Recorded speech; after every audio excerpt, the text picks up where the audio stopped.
Separateness is an illusion, and you become what you believe, and you're prone to believing things. So why not believe that you're happy? Why not believe and then make that your reality? And be always, remember your innocent childlike nature. You have been hardened by life, but you're still a child within. And keep that child alive and be curious and keep learning, and don't be afraid to be a fool. In fact, be okay to be a fool and keep on learning. And that's it. Don't take it seriously. That's what I would say. I appear with this traditional look, I appear very serious, but fun, goofiness, not intellectual interactions, but the things that you can do with your friends that you can't even tell anybody, because the kind of jokes you make or just something very, very, very absurd, no meaning, no sense, but you laugh your ass off. So if you can live like that and be goofy and be just, life will pass. And just don't take it too seriously, man. All these sounds, all this consciousness and awareness and oneness and all that, don't take it like to your head and, oh my God, I have to become somebody. Just chill, enjoy. Just don't forget to enjoy this life. Don't forget that you're human, as he said. Don't forget that you're human, and just keep on playing the human game with as much grit and perseverance and all that you can.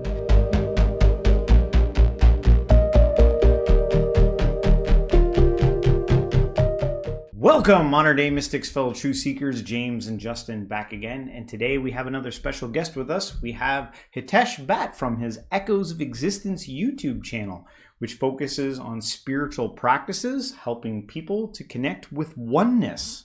Spiritual practices to help us connect with oneness.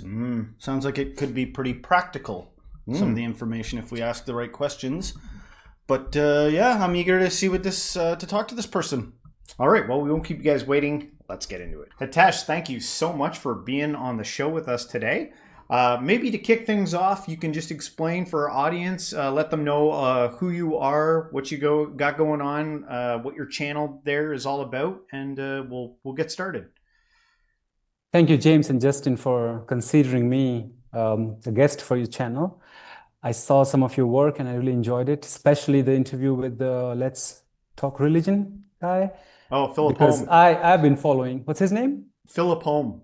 Yeah, I've been following his channel for a while, and I was very glad to see him there. Okay, a bit about me and what's going on in this channel. It sounds cliche and presumptuous to say, but I've been a seeker of truth, most of the times unknowingly, sometimes knowingly in my life. And there comes a time in your life when you begin to trust yourself and believe yourself, and you say, yes, I've got a voice, I have got perspectives, and I'm open to seek new ones, and I want to share them with others. So most of my professional career has been as a yoga teacher, but then on YouTube, I changed my approach almost a year ago when I started talking about things and not just showing the body movements. And that's when the YouTube channel also kicked off, because I had like 180 yoga videos on my channel, and I did every single session with as much enthusiasm and clarity as I'm speaking with you right now, but it didn't have to be clicked. My voice needed to be there, and now it's a fun ride to see how many people from how many parts of the globe are willing to listen, and we have those brothers and sisters in the world somewhere out there sitting, and it's very nice to connect. I especially love the comment section as well. So yeah, it's a beautiful journey right now. Beautiful. Wow. Yeah. So where did the yoga practice start? Like, did this journey begin at a very young age? And like, was yoga the first thing that you were introduced to, or because I know the channel started with yoga when you first started. Well, so I wouldn't say how many, but many of Western people, their idea of yoga is physical movement. But yoga is something deeper than that. Yoga is a sort of union where the individual ego merges with the infinite ego, let's say. And then you lose the sense of I. And there are many practices for that. All the mantras, all the ceremonies, and all the intellectual inquiries, they all form part of yoga. But the part of yoga that got popular is the body movement. So if we skip the body movement for a while, then I could say that, yes, I was introduced to yoga from early childhood because my family is pretty spiritual and religious, a Hindu religious family from the mountains. And from a young age, I learned a lot of Sanskrit mantras and a lot of scriptures, and I could recite them. I had memorized them. That happened, but somewhere in my teens, I also started to get into physical movements. And I think around 17, 18 years of age, when I got really serious into it. I'll tell you an incident. So once I was on my yoga mat, and I thought my mind is going all over. I just want to calm myself down. I just go and do some movements that I know. It's like the moment I step on my mat, the noise becomes louder. All the things that were bothering me were like manifolded, because now I'm trying to concentrate on my body movement and breath so I can actually hear the noise coming from my mind and hear the overlapping thoughts and all that. And I realized that, man, I cannot sit with myself. I cannot just be with myself just as I am on my mat, because all these thoughts, what do I do with them? And I learned over time that no matter what practices I do, meditation, yoga, anything else, I need to deal with each and every single thought and make sure that I'm not bothered by these thoughts. Find a way through knowledge, through meditation, through divine grace, whatever it is, find a way to not have a conflicted mind. Because if I'm living with a conflicted mind all the time, then no matter what I'm doing, I'm trying to just, put a balm on my wound. I'm not really healing it. Yeah, that is so significant, because maybe I misunderstood when you were speaking there, but I get the vibe that your upbringing was that of a somewhat like a pretty religious upbringing. Yes. I'm trying to compare it to like a Western upbringing. Like for us, we're like, I got every excuse there is, man. I'm drowning in technology and pop culture and pop music and iPhones and stuff like that. And I'm wondering, would you say that you had a sort of typically Western upbringing at all? Or was it distinct by being sort of already removed from, I'm calling it Western, like pop inundation? Was it distinct from that? Did you have a quiet kind of upbringing? Because I'll let you answer. Yeah, that's a good question. I've also lived in the West for about 7 years, and I kind of can compare, and maybe I can understand your question better. That's what I want to say. Yeah, sorry. It was a little bit difficultly stated. Sorry. I would say that perhaps the polar opposite of a Western lifestyle, the one that I had. But that's super significant, because you came to this realization that people are starting to come around to, which is you went to the yoga mat and you realized the chaos of your mind, which seems to indicate that no matter what environment you're growing in, the mind is inherently chaotic. Exactly. That's like proof, man. I wouldn't say, I would just say it's not inherently chaotic. I'm making a big statement here. It is the thousands and thousands and thousands of years of bad habit that has been cultivated. And you and I are not the first human beings. Our fathers, their mothers, we have lived with the idea of all the time duality. We have lived with the idea that I and the world are two different things. That's what we have been taught in science, in philosophy, in physics, in popular culture. There are always exceptions. So when this mind and in this body was born, it already got the notion that there is separation. And then the conditioning begins from very early age, and you're just like anybody else. And then you need to decondition yourself. So no matter where you are, no matter where you grow up. Yeah. Exactly. So yes, when the mind is quiet and peaceful and in its original state, I would say, the mind is not, because then there is no mind to be there, and we can go there later.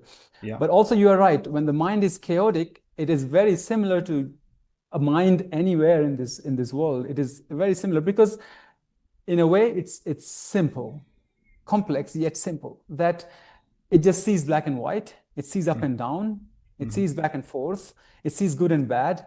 It doesn't say that the opposite of good is ungood, which should be a better word to say. It said it's bad, and we just don't question it. How can the opposite of good be bad? It could be anything else, but ungood would be a better way to put it. Right. So our mind is a conditioned mind, and that's why it feels inherently chaotic. It's like when we look at the sun, and we also speak like that. We say the sun rises in the east, and the sun made the journey and sets in the west. None of this is happening, objectively speaking. The earth is rotating. In the same way, we say that the mind is inherently chaotic, but it's not. It's just how we perceive it now. Yeah, we get lost in distinctions, like you said. If you let's do a simple distinction is good from bad, but Yeah. you can get hypnotically lost in notions of good and hypnotically lost in notions of bad, and it's not very holistic. Like, there's something to me, I've been fixating on this idea of I'll just say it like this. I'll give a kind of teaser to it, and then we can either follow it or leave it behind. But I'll go try to see things other than what they are. Like, go to a graveyard and walk among the gravestones, but don't see them as gravestones. See them as something else. Start to lose your grip on notions as solid things that are solid, unshakable vectors in your mind. See them differently, because you may end up, if you practice this enough, letting go of things or having a dynamism, like a dynamic approach to life, where all of a sudden, like, something that might sink you otherwise is just like turns into an opportunity, turns into more creativity, all kinds of things. I don't want to frighten people with how far you could take this. Yeah. But I'm saying this could be the key to, like, dare I say, God consciousness, because this is God's realm, and he allows all kinds of crazy things that we point at and say that's bad and that's good. Well, it's his painting. What if you could become the painting instead of sitting there some objective armchair judger? What if you are the painting? What if you are the painting? You know what I mean? And this is an artwork. The interesting thing is that right before having this call, I was sitting with next house is my family, my parents and my brother, and the whole family is there. And this is like, I don't really have a permanent place where I live. So this is where I'm living for now. And we were just drinking our evening chai, the national drink, Indian chai. And we were just drinking it in the evening, and we began talking about the things that we're talking now. And we went like really long and deep for like 45 minutes. And I told them, thank you, you warmed me up. Now I'm going to have my call.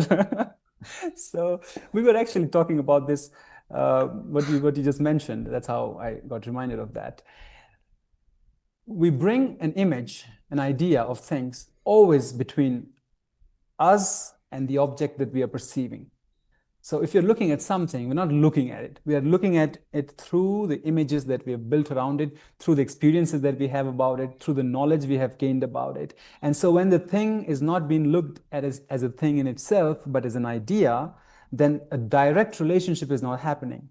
And when a direct relationship happens, the thing itself disappears. As you said, it's not a thing. I mean, we can again go deeper into that as well. I mean, where are things? There are continuously events and processes happening, consistent movement happening. Although Like from human clouds. perspective, and from human perspective, some movements are ultra slow, we don't perceive them. Some are too fast, we don't perceive them. But they are movement in time and space nonetheless. So then where do you begin a thing? Where do you end a thing? And then aren't you just calling for your own convenience, for your practical living, that this is a thing, this is the thing? So yes, as you said, as you explore your boundaries, the boundaries keep blurring, and you don't know where you end and where the world begins. Why do people all of a sudden enlightenment's in the room with everyone? why do you think it is that we need to create these ideas for all this stuff?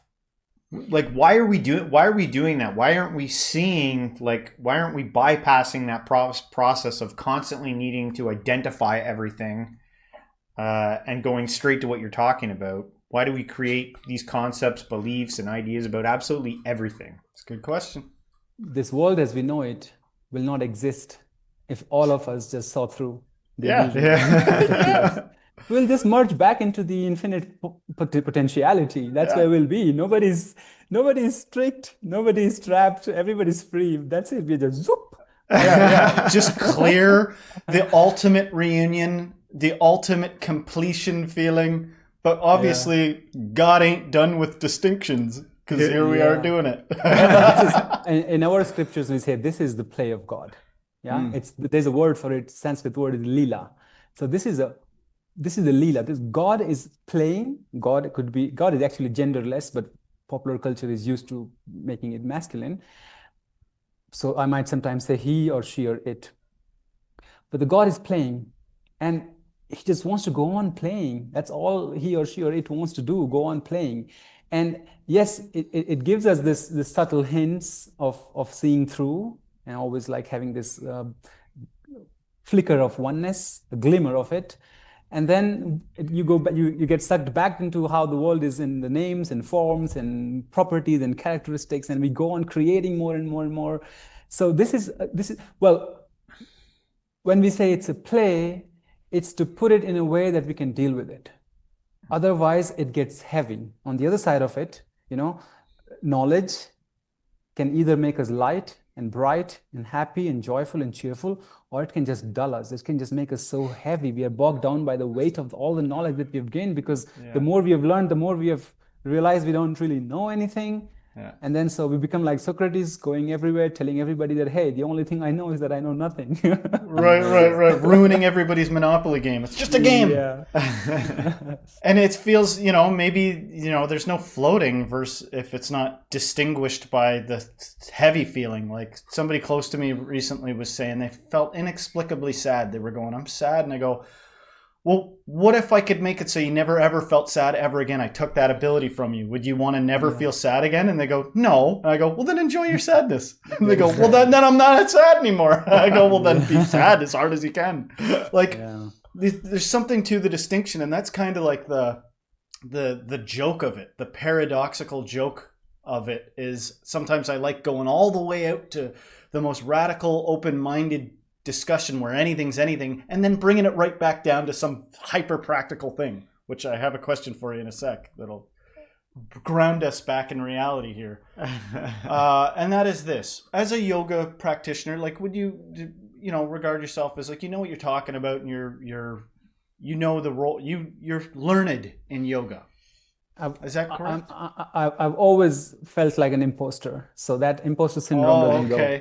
But can we ask you a yoga question anyway, and yes, try to conjure some authority in it, which I believe you have. I would say, what could you tell people that are yoga enthusiasts, maybe people that started out, that are into your channel, regarding yoga?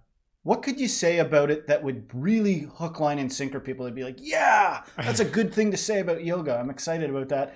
And then balance it against like some hard news about yoga, or whichever way you want to go. Do you want to give the good news or bad news? Is there something that can be said where it's like, you can be misled by yoga in this sense, but it is legitimately good in this way? I'll let you answer. I'll start with a classic example that no matter how much I talk about honey, unless someone takes a spoon and takes a bite of honey, will actually taste it. And it has happened several times in my yoga teaching career, is that the only thing I would tell people is to just come once, just come for a class. I invite you. You don't have to pay, just come once. And after the session, man, that's like embodied. Whatever I've said so far, it's embodied, and they feel it in their each and every cell of their being. And they're like, man, that was good. Then I don't need to say anything. They have experienced it from themselves. Because as long as we are just gaining perspectives, or trying to look for some kind of fireworks in the brain, then we will also associate truth or enlightenment as some kind of firework or some kind of magic ability. Pleasure, and then, hedonism. Exactly. Then we go into the loop. But since you asked, I would say that by moving your body in certain postures, you're using your body to get to know yourself. You're not using your body to get into the pose, but you're using the pose to get into your body. And through your body, you're trying to get into you. So you're not doing yoga to become fit or healthy. These are all fortunate side effects of yoga. But you're doing yoga to just come home to yourself and be with yourself. Because if you're just sitting and meditating and focusing on your breath, it might be hard in the beginning, but if you can just find a spot where you could move your body, just feel, you can do it fast, you can do it slow, you can do it like sweaty or very gentle, but then you move with something. And plus, our thousands of years of history has kind of made truth out of this body thing. As if the truth is not in this body, it's somewhere out there. But it is somewhere out there, and the body's out there too. Where else is your body? So someone said, I want to go high in spirituality. I'm like, do you realize the earth you're sitting on? It's pretty high already. You're already high. Yeah, what's that quote? The problem with people, why they can't find God is they don't look low enough, or something like that. There's a quote that's something like that. Like, you look lower. or maybe look inward, look in a spot you didn't think it would be. You know, it's true. Why can't the physical experience of a body, whatever state it happens to even be in, be potent truth stuff?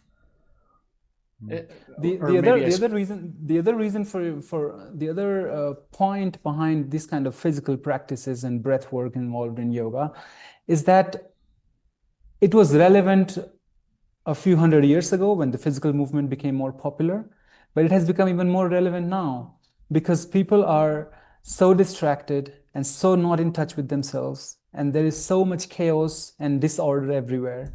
And moving your body makes your mind a little bit calmer. It lowers your heartbeat. And when your heartbeat lowers and your breath kind of synchronizes, your mind calms down because it receives a signal from your body that everything is all right. Yeah. And then you begin to, and if I ask you in those moments, just observe, just be a witness to what's happening. It's easier for you to do that rather than asking you to do that while you're stuck in traffic. So again, as I said, there are many things that could be said about it, but then one needs to just do it once and then see. Yeah. I bought a book called Kriya Yoga Practice Secrets or something like that, and I started sampling it out and testing it like that. And then when I let the viewers on here know that I was doing that, I got a lot of comments saying you shouldn't do that on your own. It's dangerous or something like that. In your experience or your understanding of yoga, are there dangerous yogas? Well, anything could be dangerous, you know.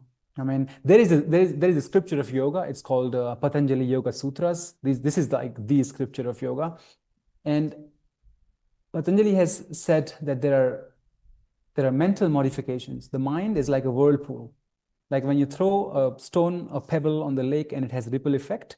So the mind is always having these ripples, and it's always thinking in whirlpools. And he goes on describing that there are 5 kinds of ripples that you can classify into 5 kinds. Every ripple could be good for you, and every ripple could be not good for you. So of course, every kriya can work for you, every kriya cannot work for you. The thing is that without proper understanding, without sufficient guidance, there are some practices that could raise your energy level to a point where you don't know what to do with it, especially if you have not equated it with also rising your consciousness or rising your awareness. All these words are too cliched, but you have to somehow be that open to hold that much energy. Like they say about money, right? If suddenly you're given like $10 million, you'll be broke in 1 year. You wouldn't know what to do with it. You'll lose it. Drug addict or something. Yeah. You will just go crazy. So you'll have to create that. You'll have to become that pot which can take that much in. So that's the risk. But I also think that people tend to keep things sound a bit too esoteric or too specific, like only a core circle can access it and all that. I think eventually it boils down to you, whatever that means, that you feel safe with it. In your heart of the hearts, you say, no, I think I'm going to try it. I'm going to be fine. You know, I've never had a guru in my life because everything is a guru for me and everyone is a guru for me. From time to time, I've been to different teachers. I follow certain people and listen to them, but never from a standpoint of I'm lower, they're higher, or I'm higher, they're lower. I'm just curious like you guys, listening to perspectives. And I've been a rebellious kind in my own spiritual circles. And I've realized that now you need to get that conviction in you that even if everything fucks up, you're still gonna be fine. Can you get that conviction? Even if everything goes wrong, nothing goes wrong.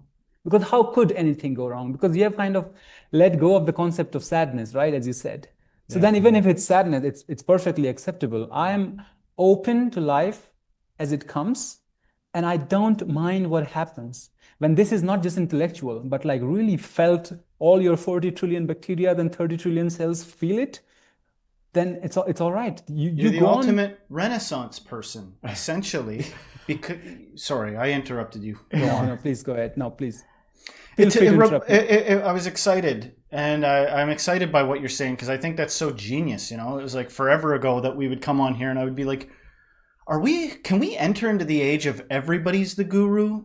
And there are some people that will understand like the kind of danger in that. And there are people that I think would be like, you're a psycho narcissist. Like there's a hierarchy here for good reason.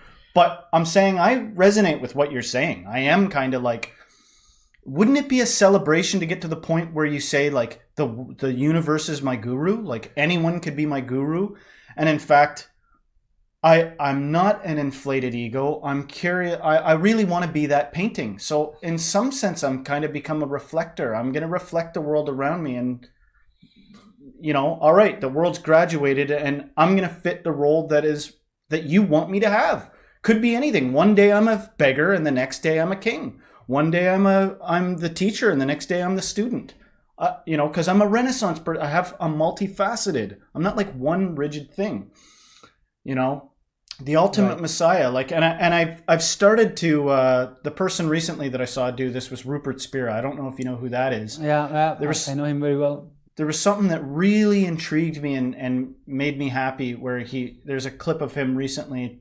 It's a recent clip he uploaded, I think, and he's talking to one of his elderly students, or not elderly, but just an older student. I think I've seen that one as well. And she's kind of going through a mini heartbreak because he's saying like, I want to be your friend. You're ready for me to not be your teacher. And he's like kind of saying like the final disappointment is realizing you don't need a teacher. Like I've never been a teacher. I'm your friend here. You know what I mean?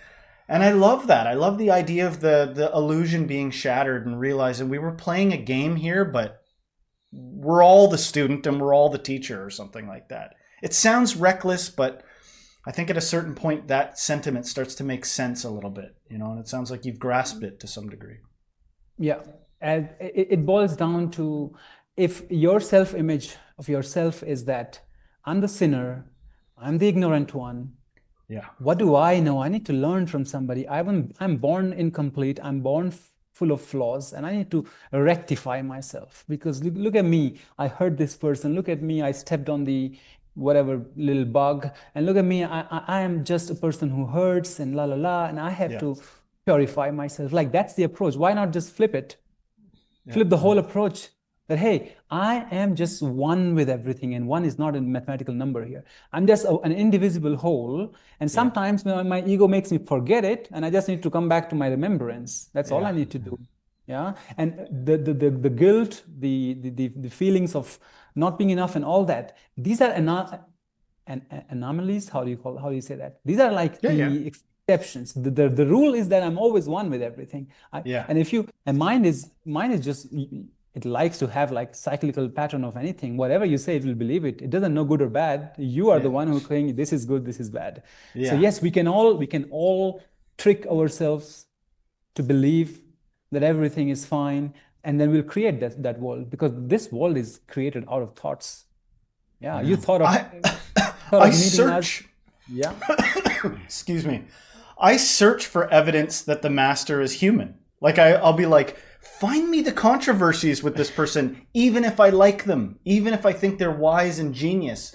I like to know where they went a little crazy or where they had some kind of physical chronic thing to ground it and be like, yes, there's some people that have some experience and they have an ability to teach or guide in some way, but we are all as distinct from the whole, just a piece of it, and serving it's like assuming dirt is bad because it's below us or something like that. Yeah. Like you would be dead without dirt. Why don't you worship dirt?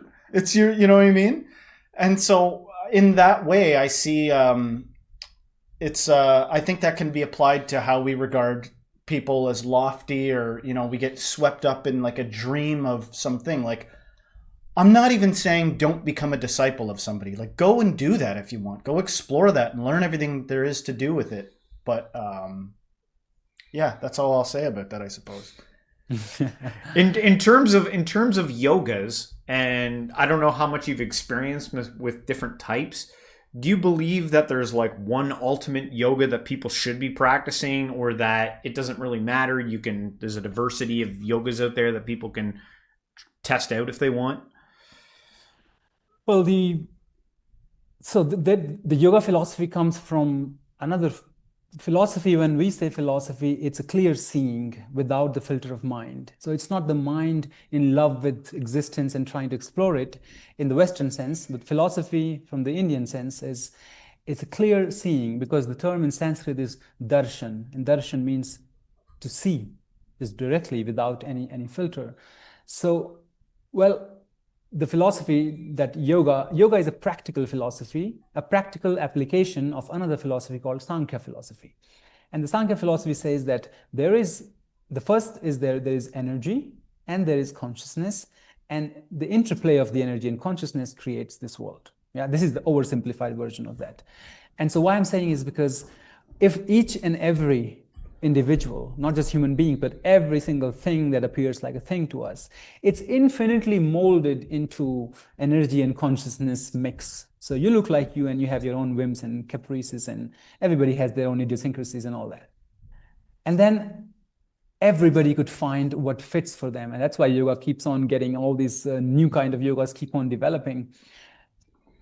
And yes, for example, if you are someone who is fidgety and always too active and always loving to be like really on the heat, yes, you would be really, it will help you to really do some calming yoga, slow yoga, but you will rather go for Ashtanga and just push there as well.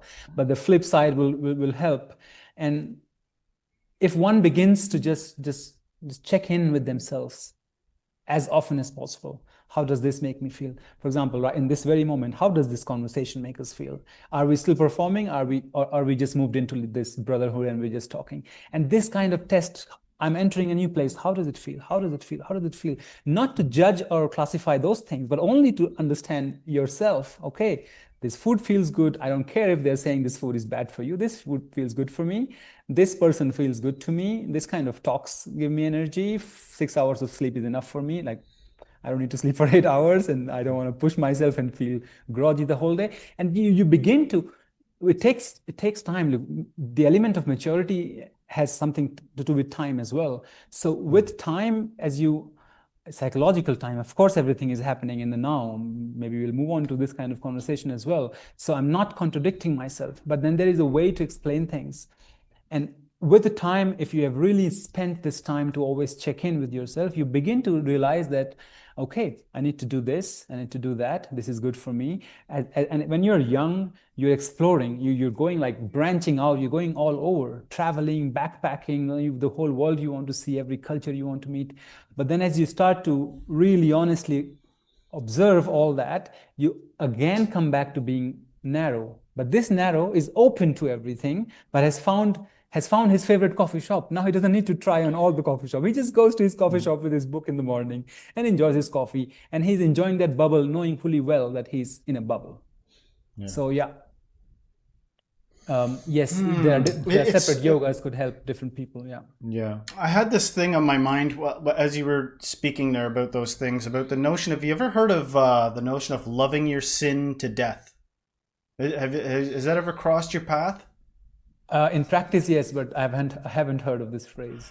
I'm like, I want to be careful with it because I don't want my loved ones doing that. But I've seen it reflected in my own life. I gotta be honest.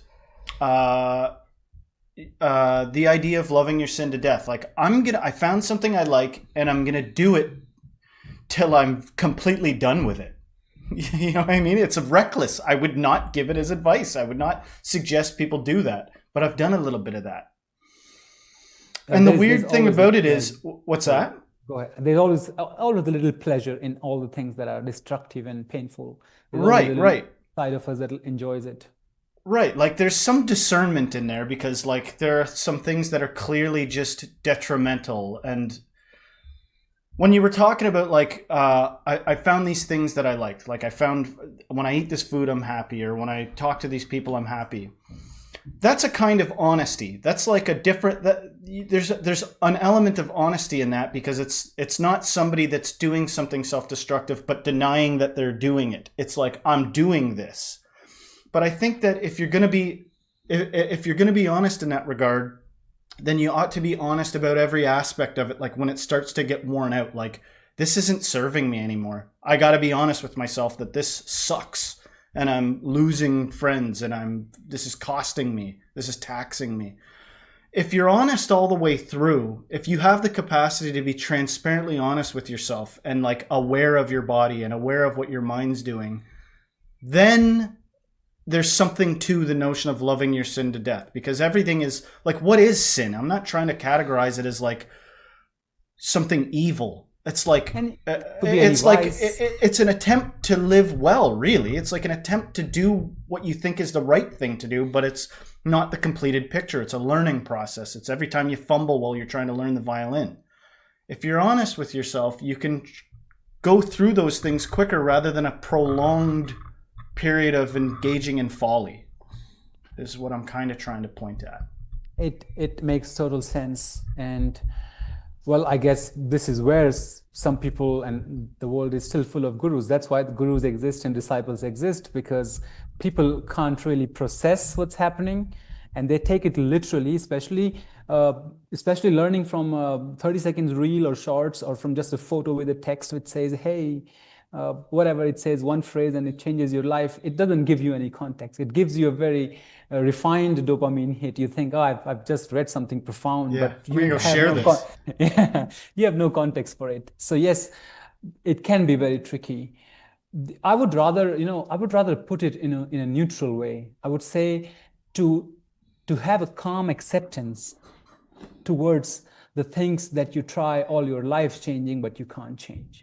Let's say, I might sound a bit radical with that, but I've always contemplated like this since I know myself. So the thing with trying to improve ourselves, always trying to steer our life to that center, the balanced center that seems okay, how do we know that's okay?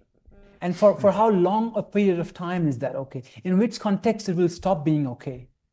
And you do everything with the rightest of intention, and everything goes well for you, then you have a switch in your brain that clicks, and everything changes. The point is not how much control you have, how many choices you have, and how much you can bring your life to path.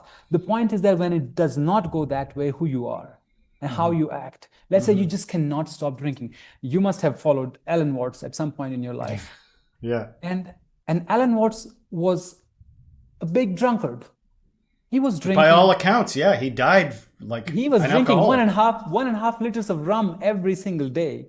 He died an alcoholic. Now, someone who enjoys his philosophy, his way of talking, his way of presenting himself, and all the philosophy, might also say, "Hey, I dig it, I love it, and I love my whiskey," and drinks. The thing is that we don't know. We don't know when Alan Watts is aware that he's gonna die. He's aware that he's drinking, and we don't know his mindset. He doesn't talk about that. Maybe he was completely in calm acceptance of it. He's like, what a cosmic joke. I'm ready to disappear. But you are like, oh my God, I'm not sure I like his talk, but I sit like, oh my God, I should stop drinking.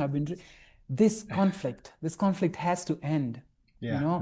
The thing is that the illusion of choice, the illusion of control is such that the more it makes you believe in that, because you keep on succeeding. And there are so many things that you can do in your life that you will most probably succeed. Just start waking up in time, sleep well, don't use phone, drink enough water, eat well. You will see things improving, everything will improve. But then anything can happen. And you will not be able to sometimes control a particular aspect of you. Let's say you're just heavy smoker. And sometimes I have this one-on-one personal calls with people, and I had this call with a very sweet guy from, I don't remember, I think from Sweden, very sweet guy and family guy, and talking to me with so much earnestness and all that. But he smokes like 2 packs of cigarettes a day. And he's wise, he's philosophical, he's kind, he's gentle. I could feel his energy. We talked for an hour or so. And I tried to give him all the, the lower level advices, like, hey, try this, hey, try that, try this. Then I was like, you know what? Can I be honest with you? Like really honest, He said, yeah, please. I said, can you just accept it now? So what you die? So what it ends? So what you leave your children without a father? Man, anything. You guys could die in a car accident. Can you just stop? Because we have also struggled with such things in our lives. It could be anything. It could be a girl. It could be a book of porn. It could be anything in life, right? Yeah. The thing is that we create this separation between who I am and my habit. So I am the observer, observing my habit of smoking. My habit of smoking is undesirable and I want to remove it. And I create this distance between me and my habit. But when you see that you and your habit are one and the same thing, there is no difference between who I am and what my habit is. You can create that distance to somehow solve things in life. And that's what we do, right? We distance ourselves from things and people to understand them better. But if you go deeply, like clearly looking at it, there is no separation. There has never been one. So you realize that you need to just look into it. As you said, keep on being honest to the end. You realize that, hey, I am smoking. This is happening. I'm tired of this thing. I cannot end it. Can I just really be tired, and I think and I feel, and in my experience it is true. I cannot speak for everyone, but then when you look at resistance and when you can really look at it, the resistance drops itself. I did not say the smoking will drop itself. The resistance will drop itself, and then you will be calmly accepting what it is. And that's, I'm sure we will not get very positive comments on this, but definitely that's the point that you get to understand at some point that, hey, yes, you must try it out if you are like, 35 years old and you're just sitting in your room in the couch and you're eating shit and you're drinking Coke and you're binge watching Netflix. Of course, this philosophy is not for you. Of course, this philosophy is not for such people, but then there is an eventual point that, hey, there is a choiceless awareness, and we are choicelessly aware in the final analysis. And the only option, if there is any, is just to allow things to go as they are going. And change can also come with acceptance. We're not saying that if you accept yourself, you just continue doing what you're doing. You accept yourself and change the approach and calmly tackle the situation, rather than, I know how many people are always like using such strong language for themselves. Yeah. And there's like, you're such a fool, you're such an idiot, you did the same thing again. And we don't talk to anybody else like that anymore. In polite society, we don't talk like that.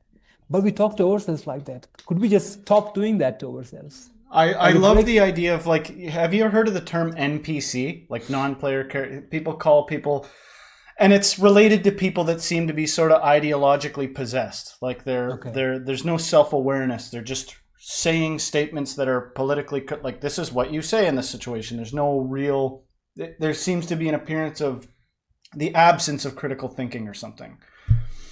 But we're all NPCs. Every identity you can find is pretty NPC-like. And I love the idea. I know it's dangerous, and I respect I reverently want to address the idea of telling that guy that's been smoking for years, but the dialogue is, I'm smoking and I'm bad because I'm smoking and I'm bad because, being like, just have some radical acceptance. Accept doom. You're doomed. You're doomed, man. Now what? Now what if you're doomed? Because there's so many silly things. Like, oftentimes it's the silly whoopsie things that, like, take us out potentially, and all these different things. Some people seem to live forever even though they're smoking. Smoking is bad. Let's get that out of the way. So I'm anti-carcinogenizing yourself. But I'm not perfect. I certainly can't go around judging people because I've got my own bad habits and problems and stuff like that.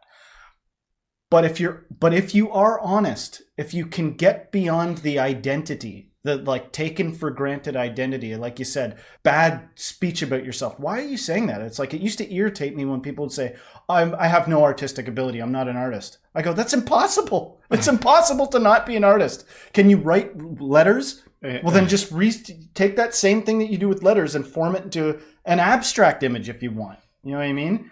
But there's layers of conditioning and conditions put on what things are that can lock you into sometimes like a self-destructive path. Sometimes, if you've tried everything else, try acceptance. That might be the straw that breaks the camel's back. I tried everything. I've been in and out of rehab for years. I've been doing this on and off, and this cycle keeps repeating. What if you just really accept it? And the answer is you might die, and the answer is you might go, I don't want to do this. I don't want to die. I don't want to do this. And so I'm just going to stop it. It is radical. It's ridiculous. I would not expect them to teach that in a rehab center. I would not expect a therapist to teach that. But sometimes, what are you supposed to do if somebody's dying right before you and they're out of options. They're out of things. It's like, well, let's try accepting it. And who knows? Sometimes the brain, that's the thing the brain has been looking for the whole time. I can just accept it. All right, I'm free. I don't have to do it again. You know what I'm saying? I think we're kind of corroborating. I'm just taking it from a different sort of angle. No, I love what you said about that. I totally get it. And the thing is that we're speaking, this is a public forum. We don't know if 1,000 or 10,000 or 100,000 people will watch it. So yes, there comes the responsibility when it's an open thing and anybody can listen to it, anybody can interpret it in their own way. And a lot of people will use knowledge and wisdom to justify their lives the way they are. Like one of the things that happens with just believing that I'm one with everything and I don't have a choice or control, and you can just keep on being the way you are, keep on hurting and harming other people and say, well, that's who I am. Like I am accepting that the brothers told me to just accept. So I'm no. we're not saying that. That's the point. We're not saying that. And I'm also I don't know. I'm done thinking of levels always. Like I'm tired of always, because I've had so many students of yoga and so many people will come to me and have, I will realize that, hey, I need to say a different thing to this person, right? So if you're having an interpersonal conversation, you gauge the context, you gauge the thing and you talk. But we're having a really abstract conversation. We're discussing ideas. You and I will die, but jealousy will remain. You and I will die, people will still smoke. You will quit smoking, I'll quit smoking, but someone else will be born and start smoking. So humans will come and go, but the emotions and thought currents will live on. And when we talk about them without embodying themselves to a particular human, that's for me abstract. And that's the first time I've come up with my own definition of abstract. So that's just abstract, and we're discussing, and that's why we need to make a disclaimer to people that we're having an abstract conversation. And if you want to take it like literally and apply it in your life, do it at your own risk, and don't say that we said it. Yeah.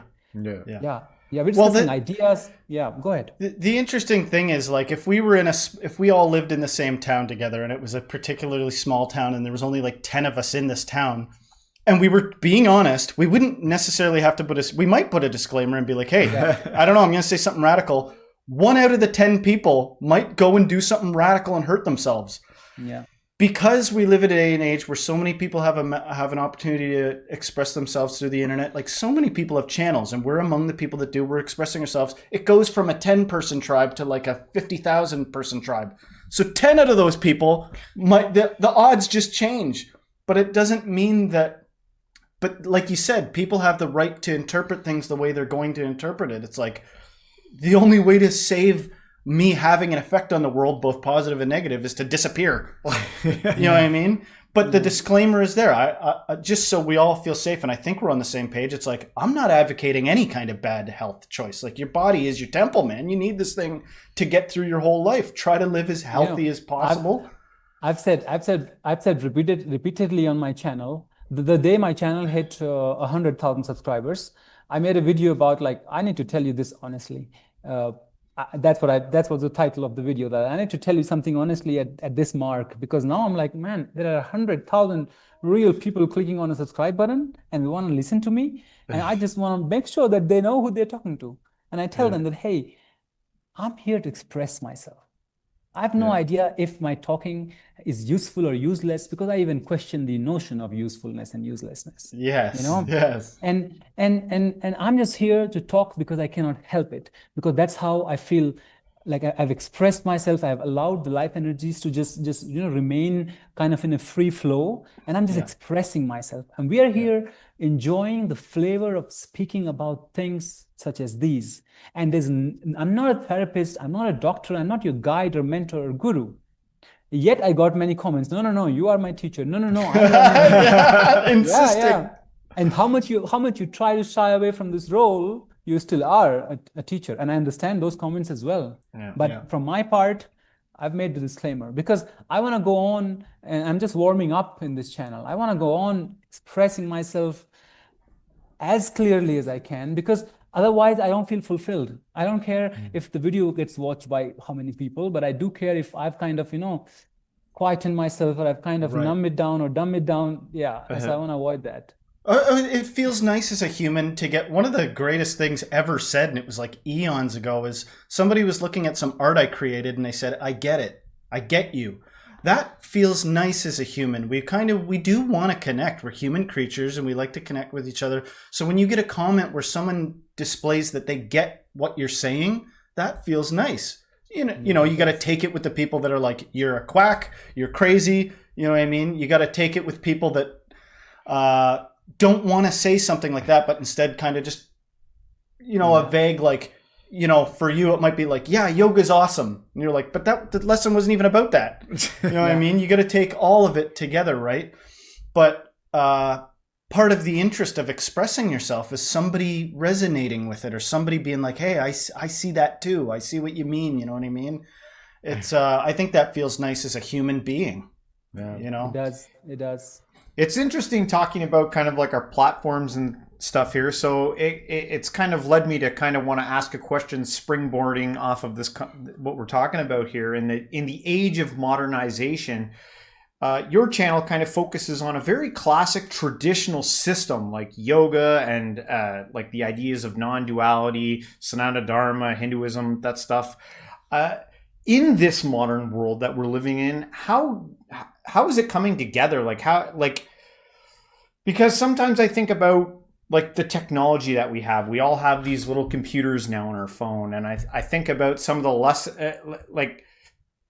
some of the lessons that we're learning using this technology. Is it possible that like this may transform or influence our spirituality in a way that is actually beneficial for us? Like, is it like there's some terms I use like techno spirituality or accelerated enlightenment? Is it possible that with the moving into an age of AI and all the things that are about to come upon us, that these may be things that actually help us to, as a collective, come to these understandings quicker, like where we may not even need some of the old traditional things that we have from our past? I don't know. I said a lot of stuff there. Maybe you could just, whatever speaks to you there, you could speak upon that.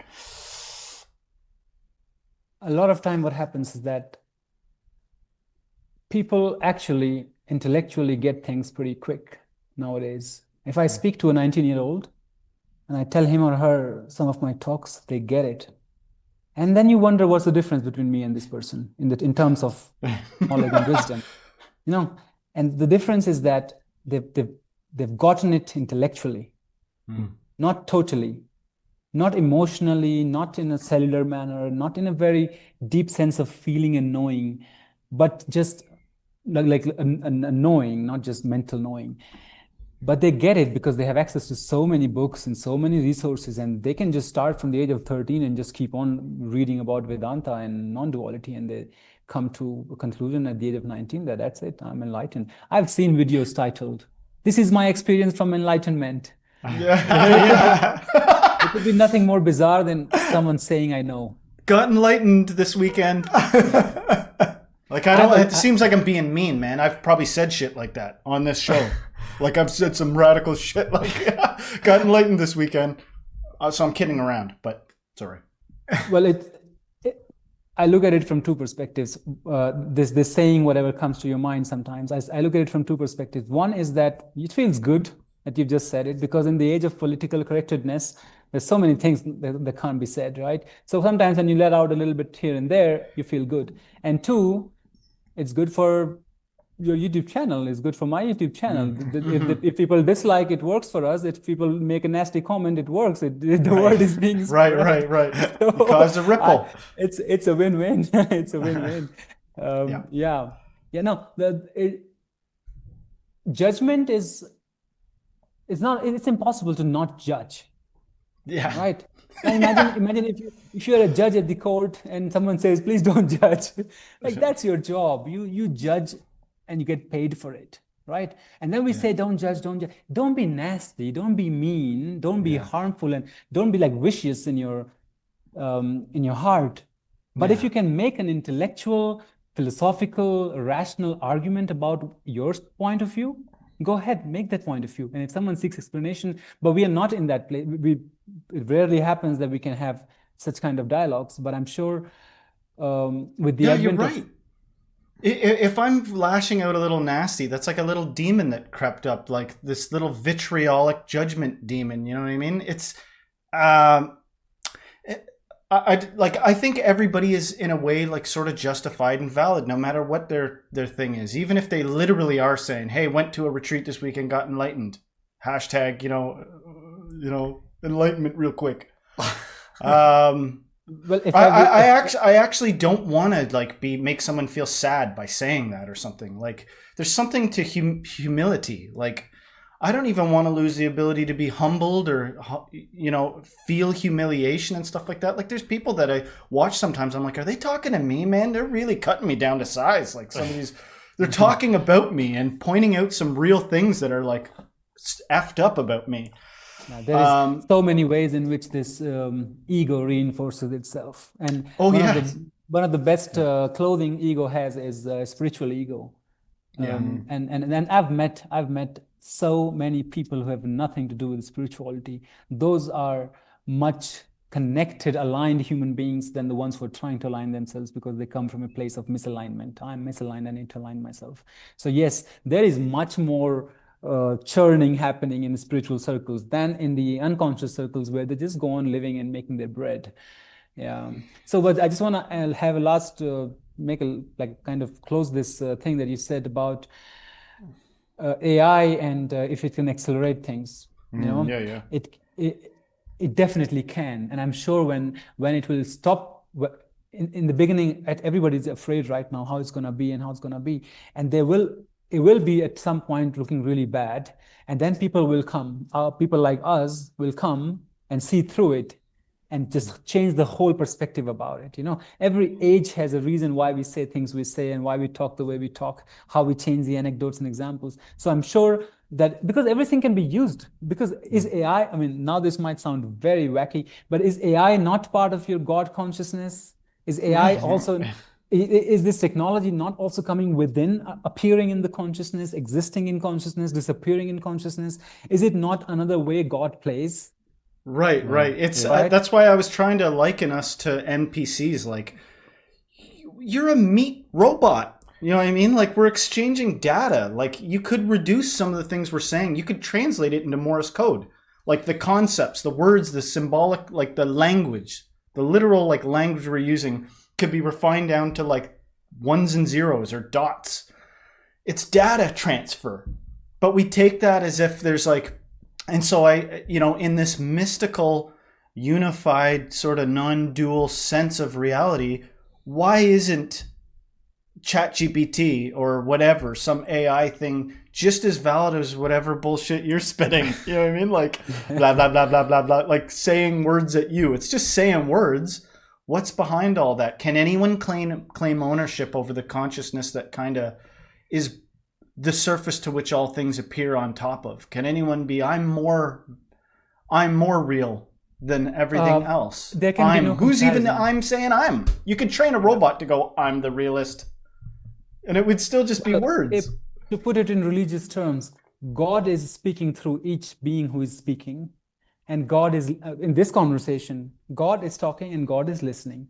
God is understanding and God is misunderstanding. If that can be our perspective, each and every localized appearance of this consciousness in this body mind, and can say, yes, I am the consciousness, but that I am cannot be comparative. My I am cannot be different. It's impersonal, but it's appearing in you. It's like you take a blank sheet of paper and you just make some dots on it, and you think dots are separate from the paper, but they are paper itself, and they appear within this white paper. In fact, without that white in the background, this black will in the space. You can't just make a black dot. You need a surface to put a black dot. So they kind of co-create each other and become apparent. So from that perspective, yes, every single being can say, yes, I am. But then you cannot say I am better than or worse than, or you cannot compare. Because you're not there with all those other non-I am things, and which all come from the great mystery. Either everything is or nothing is. It cannot be one has and other doesn't have. With all the stuff that you talk about, what have you noticed as maybe a big misunderstanding that maybe you're trying to like bring some correction or at least try to steer in a certain direction? The misunderstanding that I have experientially perceived something that I've been taught in non-dual circles for thousands and thousands of years. And this, which is the biggest misperception of all times, is me feeling separate from the rest, the sense of I versus the other. And I think all our good intentions towards becoming a better person, a better father, a better mother, and a better citizen, and to be healthier and wealthier and helping, and all kind of beautiful, beautiful things that we're trying to be. But we still attributing those things to I, the person, I, the separate person called Hitesh sitting in somewhere in Himalayas. If I keep on attributing that to the person, no matter how much I evolve, I don't, because I still remain a separate being trying to navigate this world.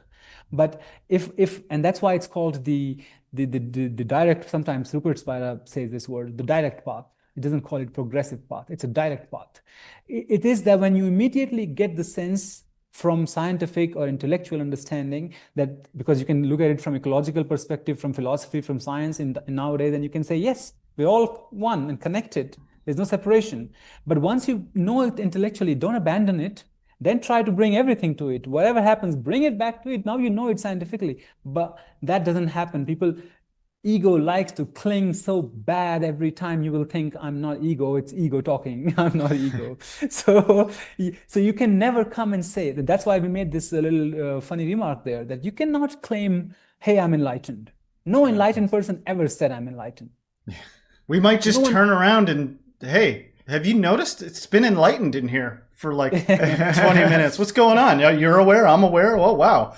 You know what I mean? And it's not from humility that someone shouldn't say I'm enlightened. Yeah. It's from the complete honesty. No one can say I'm enlightened. How can you say I know? Okay, you could be quiet, silent, very quiet and silent, and I could feel it in you. If I'm also there, I could feel it in you that you know, and I know that you know. But the moment you say it, you use the mind that knows a language, all in dual perspective. Yeah, mind always in duality. Language always talks about objects and other. I see the tree, I walk the path. So you always create distinction. So when you say I know, actually the correct statement is no I, but I know. So the moment you say it, you make it human, and the truth is not human. What is the most necessary condition of truth? I think the most necessary condition of truth is that it's true, not that it's peaceful, not that it's peaceful, not that it's happy, not that it's enlightened. It has to be true. It might feel messy, but it's true. Yeah. Are volcanoes true? Are supernovas true? Is animal tiger tackling a gazelle? Is that true? You know what I mean? Is loss true? Are any of these things true? What do we even mean by true at this point? I mean, it reminds me of a conversation I was listening many years ago between Slavoj Zizek and Yuval Noah Harari. So one historian, one philosopher, both in very Western sense, not necessarily in spiritual sense. They're talking about what is nature, what is not.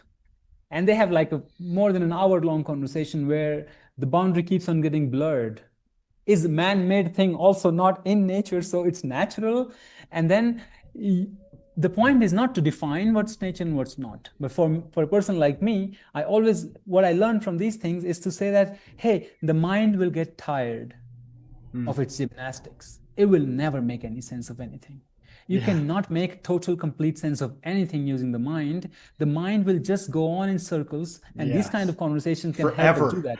Forever. Conveyor belt. And not only that, through pleasures, through all kind of sensual interaction that I had in my life, that I have in my life, when I've really went deep into it, good, bad, ugly, I felt like it was infinite.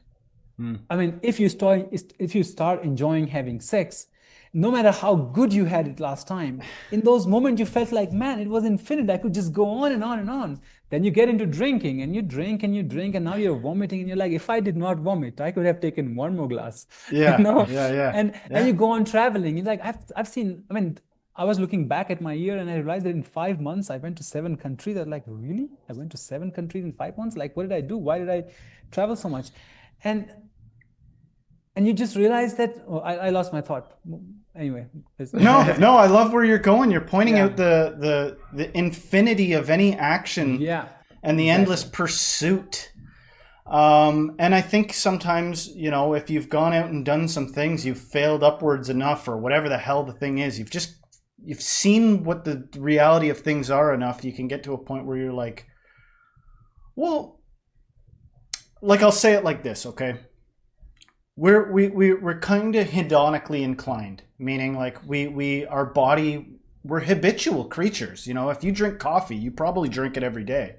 If you know, we're all on these phones, we're all doing things habitually. And then we kind of chase what feels good and we reject or deny or try to avoid what feels bad. And I'm going, yeah, I'm sick of that game. What if I could just sort of not, it didn't matter whether or not I was enjoying everything I was doing. I was just a willing participant in whatever is. You know what I mean? And who's the willing participant at this point? You know what I mean? Like, let's just make a computer that says, I'm enlightened. There we go. We got the computer. It'll say it for us. Forget it. You know what I mean? That's just language. That's just words.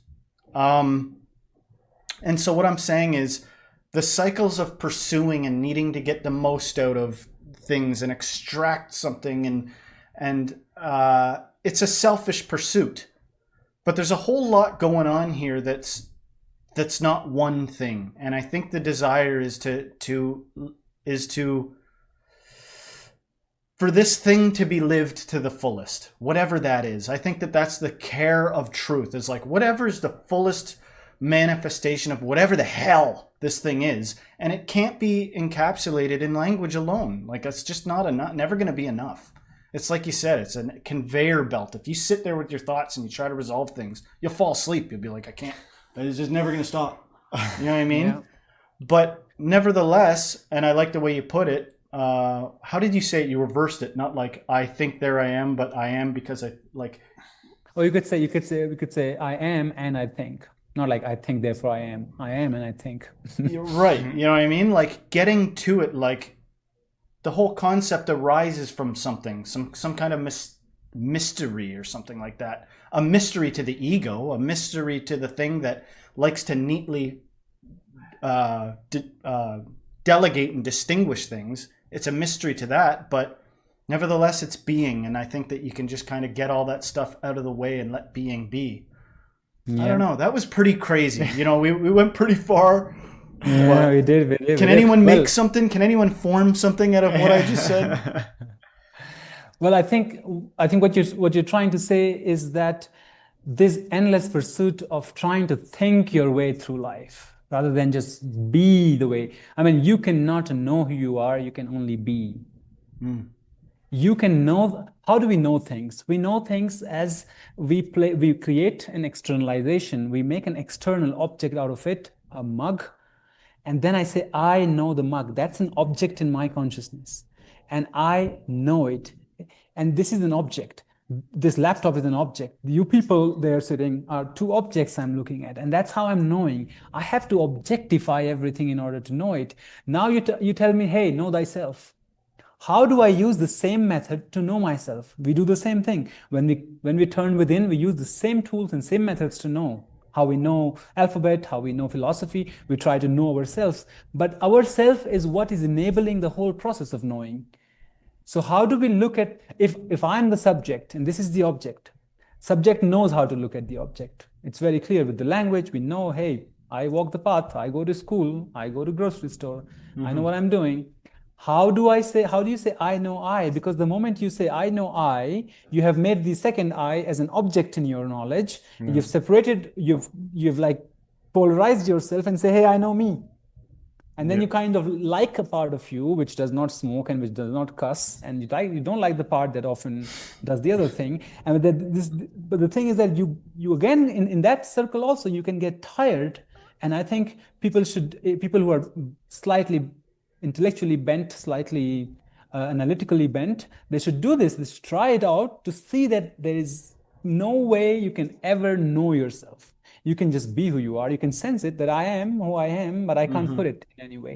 And I'll just say one more thing and then we move on from here, is that even this whole thing that is in Vedanta, in non-dual teaching, this is the biggest part of it, is that just go on being aware, because you're awareness. So just be aware, just be aware. But the thing is that and it has already been talked about and written, so I'm not saying anything new. When you say, I'm aware of my anger, for example, if you're aware of your anger, are you aware of the one who is aware of the anger? You'll say, well, if you put it like this, actually, I'm aware that I'm aware. Are you aware that you're aware that you're aware? Like, it's a little bit tricky, but I think I am. Right. Are you aware that you're aware that you're aware that you... Now, how far will you go? How far back? You will go, you'll regress ad infinitum. So we make pointers. That's why the pointers. For me, that's where being comes from. That's where God comes from. That's where consciousness, awareness, nirvana, kaivalya, enlightenment. These are words to stop the mind at some point and say, hey, it cannot go anywhere. It's infinite all over. It cannot go. Yeah. So I love the this is making me think of people that have had profound like psychedelic experiences or profound spiritual experiences from like maybe hardcore meditation or ascetic something, but mostly I'm talking about like DMT. And people that come back and they're like, you have no idea, man. Like, you have no idea. I was so God that I understood how the universe was created. I understood this. And I'm like, yeah, but you got to go to work on Monday. Like, you still got to go to fucking work on Monday. I don't want to dismiss it. There's something to that. Somebody that I'm not dismissing that you were God for a sec there, or you know some shit I don't know. But you do got to go to work on Monday. Like, you're still like, from my perspective, you're a human. Yeah. You know what I'm saying? Like, I don't care if you got abducted by aliens. You got to go to work on Monday. It doesn't matter what paradigm shattering thing happened. We end up together here again. We end up here where we all have different intellectual capacities. We all have different physical abilities. We all have different experiences, you know, and we come together. What the hell is the environment we're all coming together in? You know what I mean? And maybe you can peer through. And one of the things that is said sometimes, often when people have like what is it called? Like a spiritual, unbelievably deep spiritual thing, is that they're like, you can't talk about it. You almost can't even remember it. They're like, I remember remembering it, but my mind won't even let me remember it. It's like, well, okay, so that's God, but you're here as an ego again. Like, you did have to like click, click, click, click, click, click, click, put an ego back together again to communicate this mystery to me. And that makes you a puzzle piece, like me, in this giant jigsaw puzzle. I think the problem is, again, the thousands and thousands and the thousands of years of mental conditioning that we have gone through. And now I'm speaking about religions. Most religions, with their best intentions behind them, most of them have perpetuated this idea that somewhere something is better than this. This earthly life is what you are transiting. This is not your home. Your home is else. Why my home is not here as well? How can it be? Yes. All dimensions exist together in this dimension. Yeah. How can anywhere be better than this while this is not better? If this is either this is heaven or this is hell, but this is it. And anybody who is going anywhere is escaping. And maybe they have to escape right now. They have to go through this route, enjoy the journey, enjoy the dance. All that is fine. But where I'm looking at it right now in my life, I see that when you are in the now, in your totality of presence, right here, right now, there is no time and space. There is no past self and future self. There is just being, which has no property. It is a characterless, propertyless, feelingless. It's just a potentiality. You could make any out of it. You could say life is, and you could stop. Why do you have to say life is beautiful or life is a bitch? Life is. That's as much as it is, and then it becomes individual. Life is for Hitesh is different, for Justin is different. You know, like that. So I think, Yes, I feel like I get you, man. I get it, and I like it. And I like it, and I resonate with it, and I really hope the people that are watching this are like nodding along and like it, and you know, I hope it's of some value to whoever's watching this. People talk You about know? consciousness, like we've mentioned it a few times here, in different ways. What could you say about consciousness and your understanding of it? Okay, all right. I don't know where to begin, actually. It's a loaded question. Yeah, it is. It is. And the thing is that the more a word is used, the harder it is to talk about it. Because again, we have so many ideas and notions floating around internet. And so this might sound like just another one. So that's the risk of how to put it in a way that it sounds like it can blend with every other idea and not become a new thing. Hey, look what I have to say about consciousness is better than the other. Like how most of the classical traditional Western philosophy works, right? A philosopher comes and says something, the other one's whole life work is to find flaw in the previous one, and then makes it, no, this is how it is. Then the next one comes and says, no, this is how it. And now in our times, we are seeing some who can see through all of them. So yeah, consciousness, again, is just a word. It's just the sound that we create from our brain, and it creates certain vibration in our head. And if we have a good feeling about it, it feels good. If we are confused about it, it feels confusing. Yeah. So let's see how the viewers will take it. But what is the most fundamental experience of life for any of us? So if I'm drinking water, this is a first principle. This is like the first thing that I become aware of. But what do I know about drinking water? As I keep on going on asking myself this, the only thing I will know is that I know that I'm drinking water. That's the most fundamental. I'm aware of this phenomena taking place right now, this phenomenon taking place right now. So I'm in pain, like I'm in physical pain, let's say. Okay, the pain is here, and sometimes it goes all over because it becomes psychological pain. And how will I move my arm? How will I do yoga and all that? And the pain becomes bigger. Then I say, no, no, no, calm down. It's not everywhere. It's just in your shoulder, and it comes back to its shoulder. So, what is my most fundamental experience or relationship with this pain? Is that I know this sense of pain exists. Same with happiness, same with pleasure, same with success and failure. It's not that I succeed or I fail, it's that I know that I succeed and I fail. This knowing that precedes every experience. That is the most common denominator of every experience. That can never be taken away from experience. We are having this conversation, but we know, not from the knowing something from the mind, but we know deeply as a being that the conversation is happening. How it's happening, what's happening is a different thing. But so consciousness for me is this knowing, this deep inner knowing in which, in its presence, everything takes place. In its presence, everything arises. And in its own presence, it disappears. Anything that comes, like a wave and the ocean. The wave can go on thinking that I'm different, I'm big and I'm small and I'm wavy and curvaceous and beautiful and ferocious. But eventually it sees the shore and it's like, oh my God, I'm going to die now. I'm going to end. And it crashes with a loud cry. And what happens? Where does the wave go? Nowhere. It's still water is there. Not a single thing of the wave is lost. Only the idea that I'm a separate wave than the ocean. It was always water. It was always ocean. It's always that. For me, that's consciousness. Like when you make a pot and you think there's a space inside pot and there is space outside pot and there is like an indoor outdoor for us in the room, but that's just a perception. There's just one space and you just build a wall in between. There is no space within and space outside, and same is with us. We're not encapsulated in the skin. So from all these things, if you can see what I'm trying to say, is that consciousness is the substratum of every phenomenal experience. I love it. And it's amazing that despite the fact that really when you get down to it, words would probably never suffice to like point out to this thing.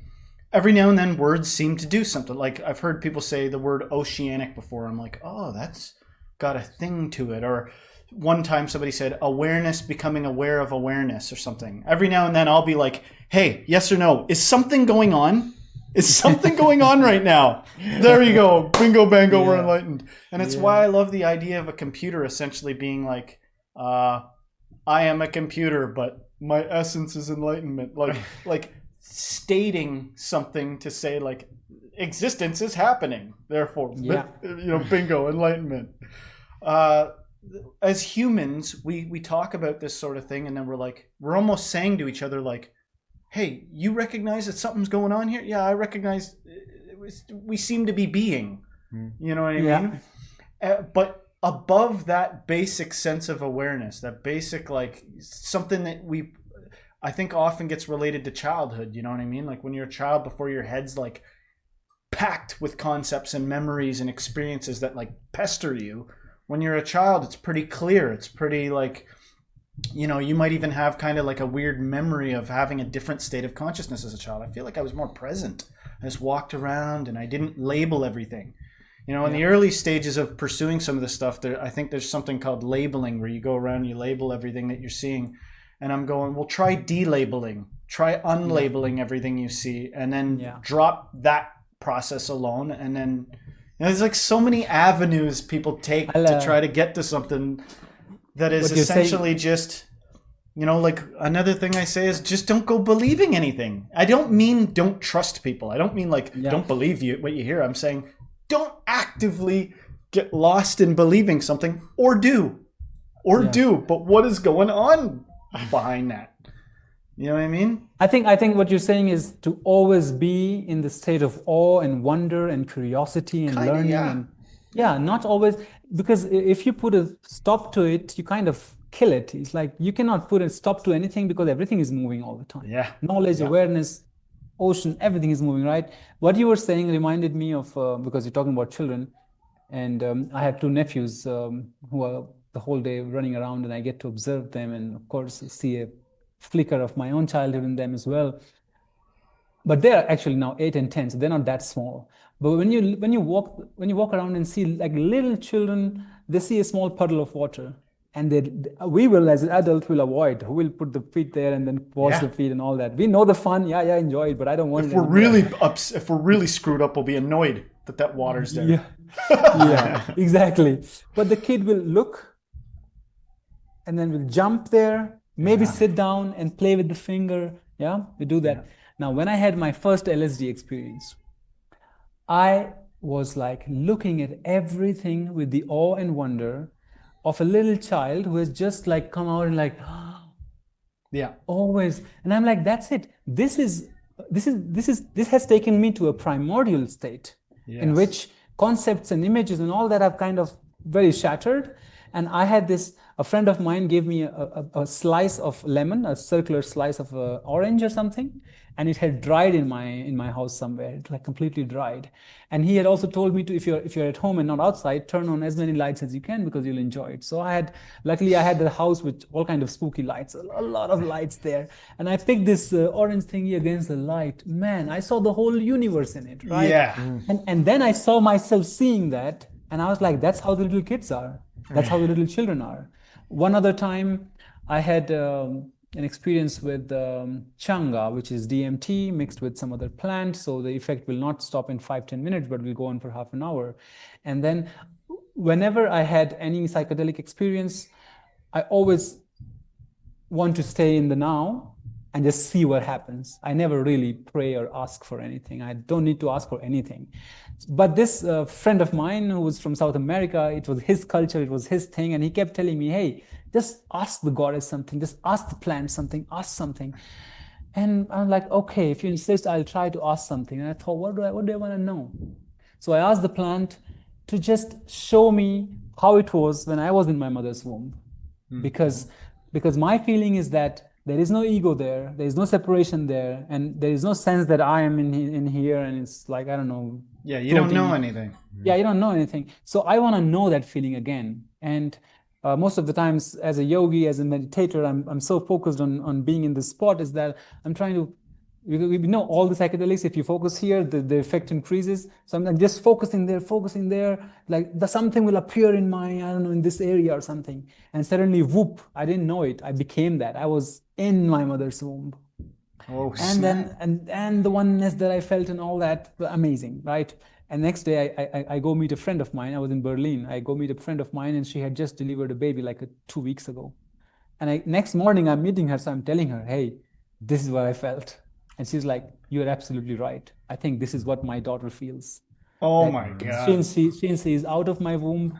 She feels the separation. And when the moment she comes close to me, she's like, I feel like God to my daughter. I feel like a God to my daughter, because I don't know if she said that, but maybe another mother said it. But that's how she described it, that definitely the chain is kind of broken and you've come here to play, so you just have to go out in the world and be separate and play a separate game.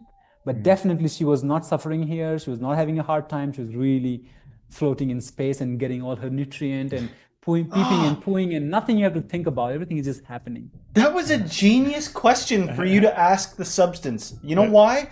Because after you're out of the womb, you might have a neglectful parent. You might have a parent that doesn't take care of you. You're at the whims of the world once you're out. But everybody has been in a womb where you are completely innocent and being nourished and zero responsibility and literally like in in love, like essentially like nothing you can do about it. Whether the mother thinks she hates you or not, she loves you because she's creating you. Any kind of drug, any kind of substance, no matter how holy or how beautiful it is, cannot take you all the way. It can only just show you the glimpse and then you reach there. I mean, the most classical thing to say is meditate, man. Just meditate, just be with yourself.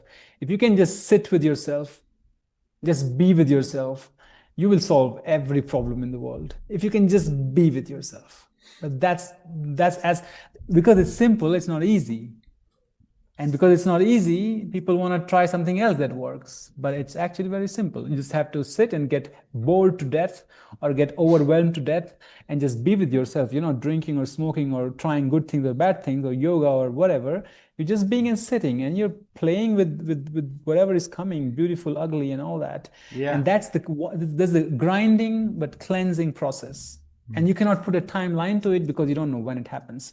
Well, Hitesh, I want to say, thank you so much for joining us today on the show. This was fantastic. We had a great time sharing your insights. Maybe to close things out, you could maybe let our audience know what your overarching message is from your social media, from your YouTube channel, Echoes of Existence.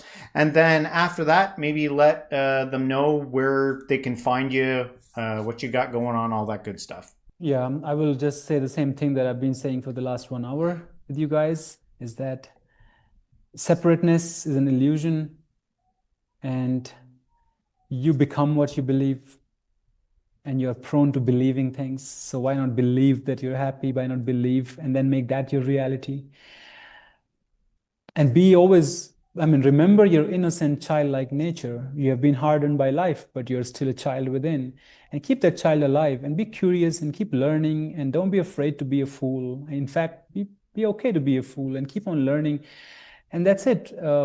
Don't take it seriously. That's what I would say. I appear with this traditional look, I appear very serious, but fun, goofiness, not intellectual interactions, but the things that you can do with your friends that you can't even tell anybody because the kind of jokes you make or just something very, very, very absurd, no meaning, no sense, but you laugh your ass off. So if you can live like that and be goofy and be just, life will pass. And just don't take it too seriously, man. All this sounds, all this consciousness and awareness and oneness and all that. Don't take it like to your head and, oh my God, I have to become somebody. Just chill, enjoy. Just don't forget to enjoy this life. Don't forget that you're human, as he said. Don't forget that you're human. And just keep on playing the human game with as much grit and perseverance and all that you can. And if you're not done with me yet and you want to listen to me more, you're welcome to come to me on Echoes of Existence YouTube channel. And also Echoes of Existence is on my Substack where I'm writing. So if you just enjoy writing more, reading more, you can follow me there. And and thank you, Justin and James, that you invited me here and we had such a nice talk. Maybe we could definitely do it once again at any time when we feel like we can find more system to this, because I can sense that we're really free, spontaneous talkers and we can go all over. And I'm sure we have our own tribe that will really dig it and enjoy this conversation. And if you guys are going to enjoy it, don't forget to let us know in the comment section.